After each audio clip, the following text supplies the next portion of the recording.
Lebanon में हो रहे हैं pager blast, walkie talkie blast, lappy mobile, कई सारे इलेक्ट्रॉनिक डिवाइस ब्लास्ट हो रहे हैं। इससे लेकर इसराइल से कई सारे देश डर का माहौल बन चुका है।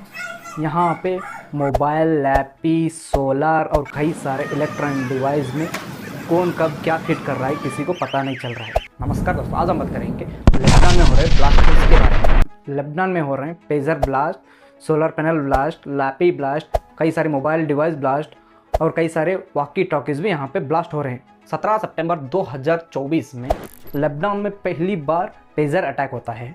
उनमें से 2800 से अधिक लोगों घायल होते हैं, 12 की मौत होती है। और इससे 18 सितंबर को फिर से एक नया अटैक होता है। इनमें walkie talkie, laptop, solar panel और कई सारे स्मार्टफोन्स भी ब्लास्ट होते हैं। 14 लोग मारे जाते हैं और 450 लोग घायल होते हैं। इस धमाके में 8 साल की बच्ची और 11 साल के लड़के की मौत भी हो चुका है। इसमें ज़्यादातर हिजबुल्लाह के फाइटर मेंबर्स थे। 5000 पेजर बैचेस इसी साल लेबनान आ चुका था। हिजबुल्लाह ने इस पेजर का इस्तेमाल इसराइल से बचने के लिए किया हुआ था, जो पेगासस जैसे सॉफ्टवेयर से अपने दुश्मनों के फोन्स ट्रैकिंग से बचने के लिए यूज़ किया गया था पेजर को। पिछले साल हिजबुल्लाह के सीनियर कमांडर को इसी पेगासस सॉफ्टवेयर के ज़रिए ट्रैक करके मार दिया गया था। इन सभी के चलते लेबनान में लोग सुरक्षित महसूस करना बंद कर चुके हैं। स्मार्टफोन्स, लैपटॉप और सोलर पैनल और कई सारे इलेक्ट्रॉनिक डिवाइस, उसमें से वॉकी टॉकी जो हिजबुल्लाह यूज़ कर रहा है, कब कौन सा डिवाइस फट जाए किसी को पता भी नहीं चल रहा है। सब लोग हर एक डिवाइस को कहीं पे भी फेंक दे रहे हैं और अपने खुद को बचने के लिए कई जगह पे छुप रहे हैं।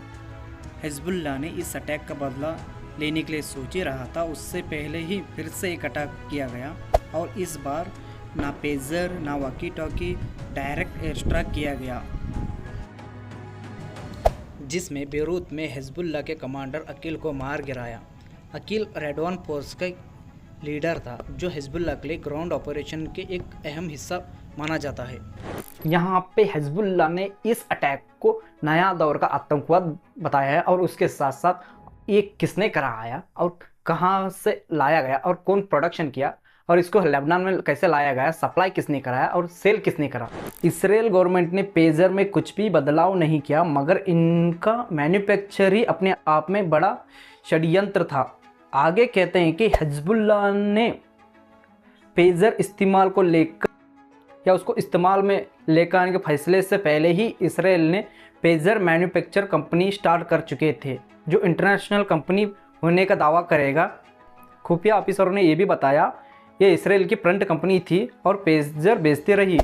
हिजबुल्लाह के लिए एक डिफेंस मेश्योर था, लेकिन इसराइल में इंटेलिजेंस ऑफिसर इन पेजर को बटन्स कहते थे, जो तब दबाए जा सकते थे जब वक्त सही लगे। ऐसा लगता है कि वो पल इसी सितंबर था। ये सब अटैक्स को लेकर कोई इंपॉर्टेंट रिपोर्ट्स बाहर नहीं आ पा रहा है।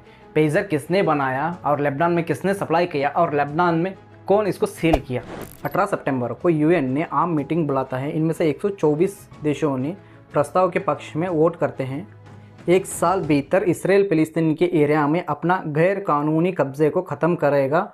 यहाँ पे 43 देशों ने इस मामले पे वोट नहीं दिया। यूएस और कुल 14 कंट्रीज़ ने इस रेवोल्यूशन के अगेंस्ट वोट नहीं किया।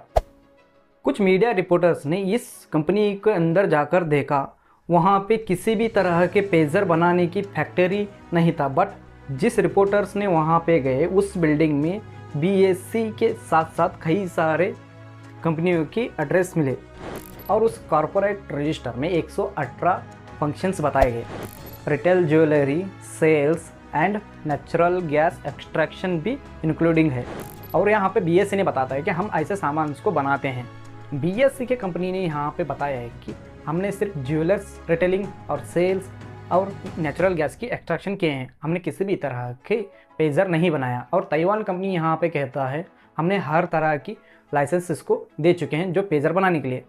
लेकिन अभी कोई भी कंपनी अपना पेजर बनाने के लिए या कई सारे डिवाइस को बनाने के लिए डिज़ाइन से लेकर मैन्युफैक्चर तक, आप सभी सोच ही सकते हैं कि अब किसी भी तरह की कंपनी अपना डिज़ाइन से लेकर मैन्युफैक्चर तक कोई भी लाइसेंस पूरा नहीं देगा। यहाँ पे अपना कंट्रोल रखने के लिए, वो किसी भी तरह की प्रोडक्शन करने के लिए उस पर पूरी तरह नियंत्रण करता है। यहाँ पे BSC के CEO क्रिस्टियाना बारासोनी ने 18 सितंबर को कंपनी की वेबसाइट बंद हो गई और BBC ने इस मामले पे बातचीत करने की कोशिश की, बट यहाँ पे किसी भी तरह के रेस्पॉन्स नहीं मिला। पेजर के बाद वॉकी टॉकी ब्लास्ट होता है, जो एक जापान कंपनी के सेम मॉडल के वॉकी टॉकी ब्लास्ट हुए हैं। वॉकी टॉकी ब्लास्ट हुए उस कंपनी ने कहा है कि इस मॉडल का वॉकी टॉकी बनाना 10 साल पहले ही बंद किया है, अक्टूबर 2014 के बाद।